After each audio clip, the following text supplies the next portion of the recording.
Hello friend, তোমরা সবাই কেমন আছো? আশা করি সবাই অনেক ভালো আছো, সুস্থ আছো। তোমাদের সকলকে জানাই রিয়ার একটা নতুন ভিডিওতে অনেক অনেক স্বাগত আর ভালোবাসা। আজকে হলো শনিবার, দুপুরে লাঞ্চ কমপ্লিট করে একবারে রেডি হয়ে বেরিয়ে পড়েছি। যাচ্ছি হচ্ছে ঘুরতে সুন্দরবন। তো আমাদের ট্রেনের টাইম হলো 2:45 আর এখন প্রায় 2টো বাজে। তো একবারে চলে এসেছি। দেখো রাস্তার মুখে এখন টুকটুক করে যাব ঘাট পার হয়ে যাব খাগড়া স্টেশন। তো চলো টুকটুক করে নিই। আর মোটামুটি একটু দেরি হয়ে গেছে, আর একটু আগে বেরোতে হতো। ওই রেডি হতে হতে বাড়ির সব কাজকর্ম করতে করতে লেট হয়ে গেল। তারপরে যথারীতি এসে দেখছি নৌকোটো দাঁড়িয়ে ছিল।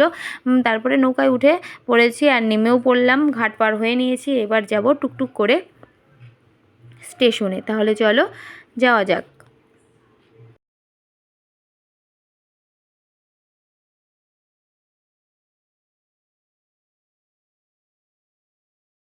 একবারে চলে এসেছি স্টেশনের দোরগোড়ায়। আর রং খেলার মধ্যে এখানে আমরা থাকছি না। তো চলো রং খেলার মানে মঙ্গলবার দিন আমরা এখানে আসবো। বহরমপুরে তো 2 দিন ধরে রং খেলা হয়, তো মঙ্গলবার রাতে এখানে আমরা ঢুকবো। তাহলে চলো একবারে খাগড়া স্টেশনে চলে এসেছি, চলো স্টেশনে যাওয়া যাক।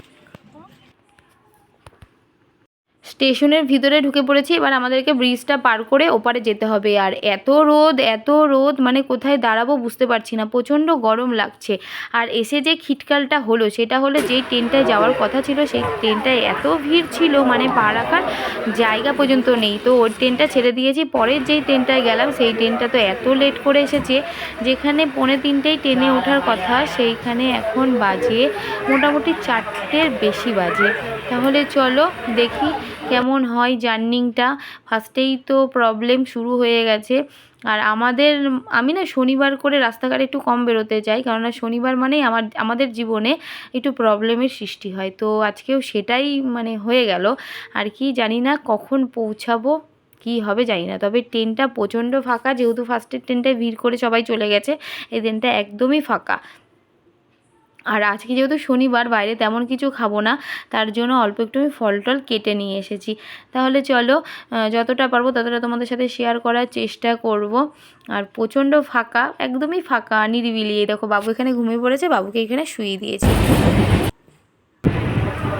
তারপরে বেশ খানিকটা চলে এসেছি। এসেও না আমরা কাটুয়ায় নেমেছি, টোটো উঠতে চেপেছি, টিয়াতে নেমে টোটো উঠতে করে এসেছি সালার থেকে আবার টেকার করে এসেছি কাটুয়া থেকে দেখো এখানে রাতের খাবার নিয়ে নিয়েছি, রুটি তরকারি নিরামিষ, এটা খাবো।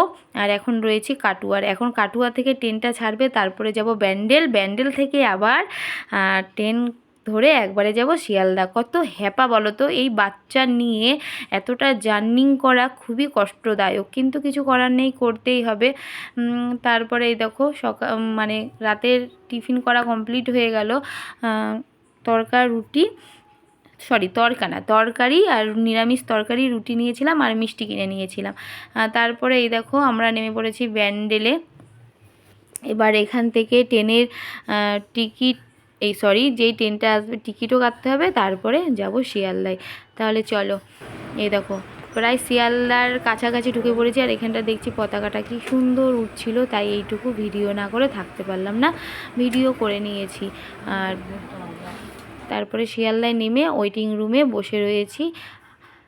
আর বাবু এদিকে ঘুমিয়ে গেছে। পুরো শরীরটা ক্লান্ত হয়ে গেছি, টায়ার্ড হয়ে গেছি, আর কিছু ভাল লাগছে না। এখন মনে হচ্ছে কতক্ষণে পৌঁছাবো। এখন বাজে প্রায় তিনটের সময় নেমেছি, তো 3:30 নাগাদ হবে এখন।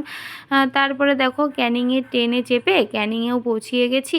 এখন প্রায় 7:30 নাগাদ বাজে, তো ক্যানিংয়ে বসে রয়েছি। এখন একটা যেটা করতে হবে সেটা হবে একটু ফ্রেশ হতে হবে। যতক্ষণ ফ্রেশ না হচ্ছি না, একটুও কিছু ভালো লাগছে না, যেহেতু সারা রাত ঘুম হয়নি। পুরো মানে বুঝতেই তো পারছো সারা রাত ঘুম না হলে কেমন হয়। তবে যেটা বলবো সেটা হলো, একদমই জার্নিংটা ভালো ছিল না, খুবই বাজে অভিজ্ঞতা মানে পেলাম, অভিজ্ঞতা হলো বাজে একটা। তো যাই হোক চলো, এখান থেকে ওরা আসবে নিতে আমাদেরকে, যেই ট্যুরিস্টদের সাথে যাব আর কি, ট্রাভেলদের সাথে যাব, তারা আমাদেরকে নিতে আসবে। তো চলো ভিডিওটা আমি এখানেই শেষ করছি, আবার হবে নেক্সট ভিডিওর সাথে তোমাদের সাথে দেখা। তো চলো আজকের মতো টাটা। আর ভিডিও কেমন লাগছে অবশ্যই কমেন্টের মাধ্যমে জানিও। সবাই ভালো থেকো, সুস্থ থেকো, দেখা হবে নেক্সট ভিডিওর সঙ্গে। টাটা।